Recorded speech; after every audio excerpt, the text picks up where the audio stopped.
Good morning, everybody. How's it going? Aaron here, checking in. 6 o'clock in the morning. It is July 31st. Little gloomy outside, but it's also at that point in the year when it's going to start being, well, a lot darker, a lot longer.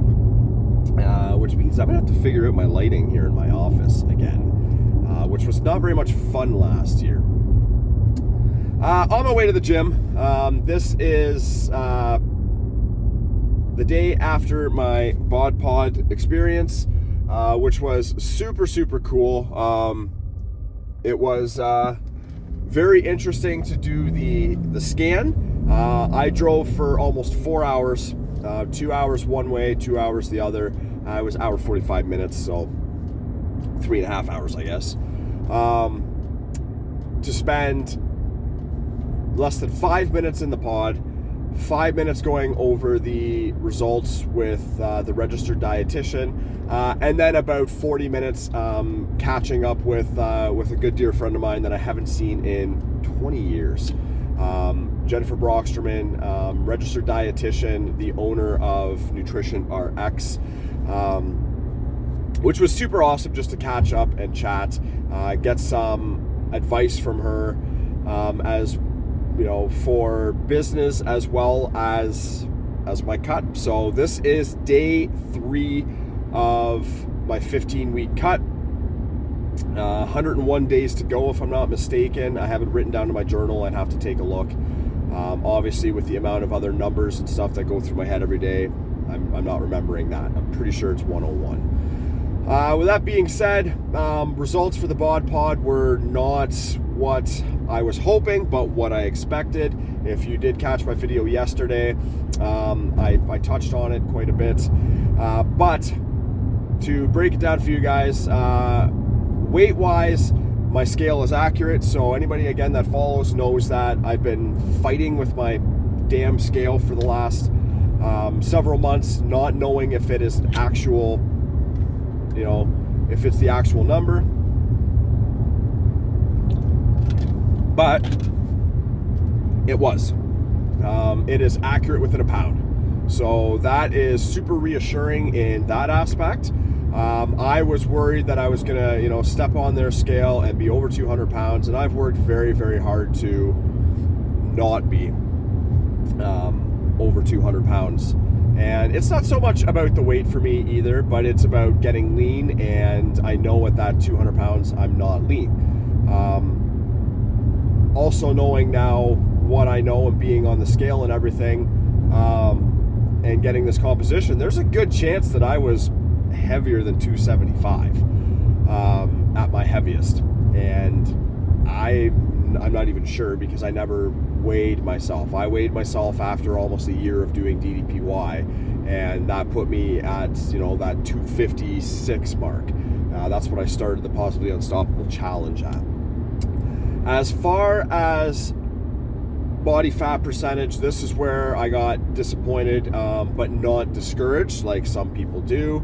I came in at 19.8% body fat, which actually puts me in the slightly lean, or in brackets healthy male category. So I am right where I need to be. If I just want to live life right now and enjoy it to the fullest, still being able to eat, still exercising and all that stuff, I am exactly where I need to be. Between that 15 and 20% range is, you know, what a healthy male should be.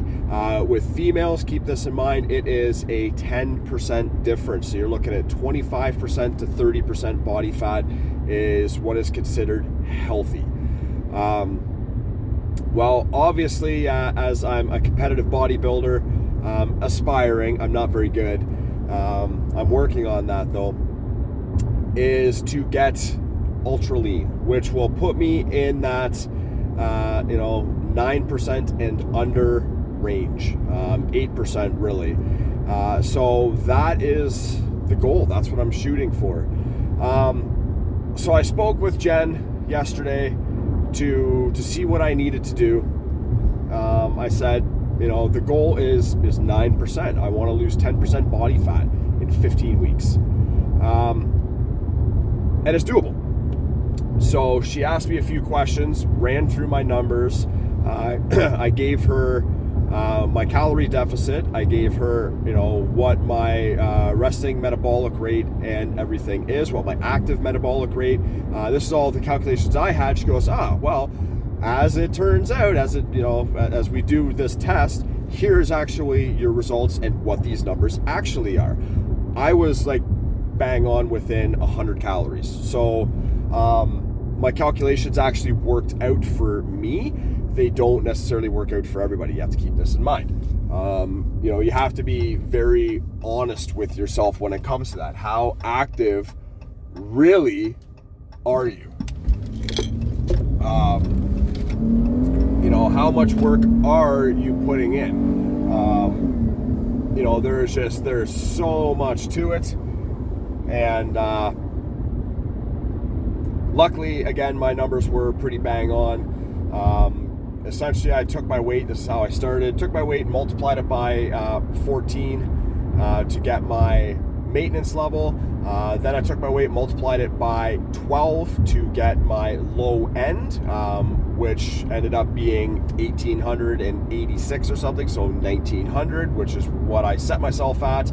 Pardon me. And my high end is about 3,000, which again is pretty much what I had figured. I've been maintaining at 25. So it's going to be interesting. Diet wise, I asked what I need to do, and it is a lot of protein, which we knew, but now I actually have to up it. So I am looking at 1.5 to 2 grams per kilogram. So figuring out my weight in kilograms, I want to say was 86. So, that ends up being about 170 on the high end, 160 grams of protein a day. Low carbs, talking about 150 to 200 carbs a day, and about 40 grams of fat kind of mixed in there, mostly from lean meats and stuff like that. I will have a little bit of peanut butter and stuff like that, but as long as I can keep that caloric deficit low, I should be good. So what does that mean? Well, that means a lot of chicken and a lot of vegetables. So I'm big in the whole veggie thing now. I do my veggie bucket regularly. I'm actually going to have to get another one because I'm going through it so quickly. When I bring veggies with me, it is not even 100 calories worth of veggies, and it is satiating. It sustains me for several hours throughout the day. I have my trail mix, which is helping with that healthy fat intake. And again, the trail mix that I have made is the estimate of 103 calories. That was putting everything together, putting all the numbers together, putting it in a bowl, mixing it all up. It was a lot of work to calculate it, as much as it was to mix it and sort it out and put it in a bag.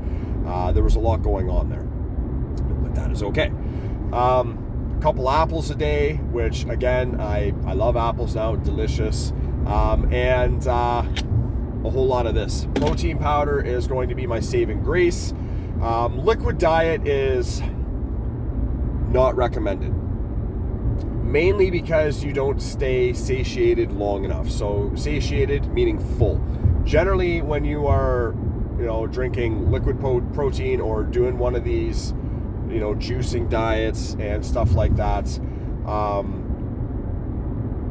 you're hungrier because your body digests liquid so much faster than it does solid fibrous food, or proteiny food. I like that word. We're going to stick with that, proteiny. But your body takes a lot longer to break that shit down. So,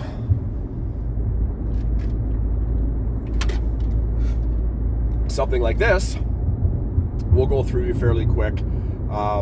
It'll also cause you to need to urinate more often, which is why I am drinking more salt water. Binds the water to the intramuscular cells, so it just doesn't flush out of your system very quick. That is, the idea of what the electrolytes in the salt water does. It's super effective. It works. I've been testing it over the last week, and it makes a huge difference. It's pretty awesome in that aspect. And just getting 2-a-days in. So the 2-a-days is going to be a challenge. The big part of the challenge is I go to bed early. Well, that kind of has to change. I don't have too much of a choice at this point. Not if I want to hit the goals that I am striving for right now. So I'm going to try and do a run every other day. And when I say a run, I mean a run.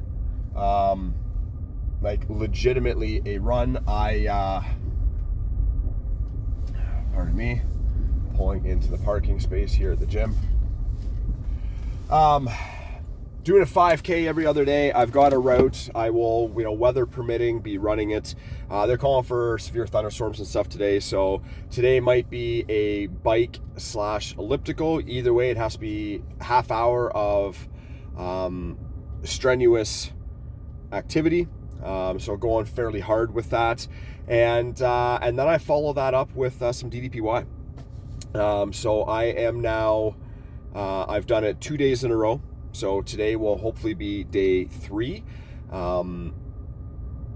And even that is anywhere, between 200 to, 700 calories burned, give or take.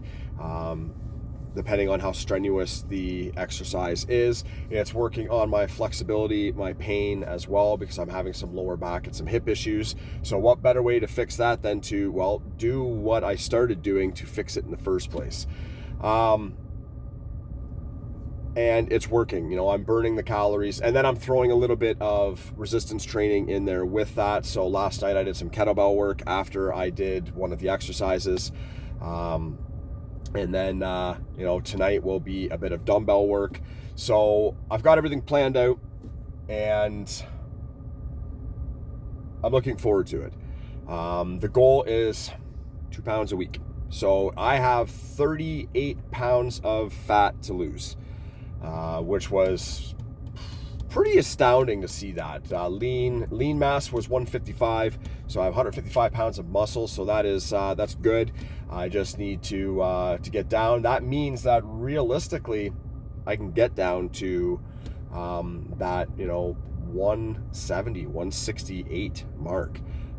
Is that the goal? I don't have a goal for that. My goal is the body fat, which again is 10% body fat, which means, yes, I am looking at dropping roughly 20 plus pounds in 15 weeks. So it's going to be doable. It's going to be a lot of work. All right, guys, I'm at the gym. I'm sitting here. I'm ready to go in. I'm ready to hit this. I got another travel day, so should be a fairly easy day work-wise. But otherwise, I'm looking forward to the rest of this challenge. I'm going to keep you guys posted as we go. All right, day 101. Let's go.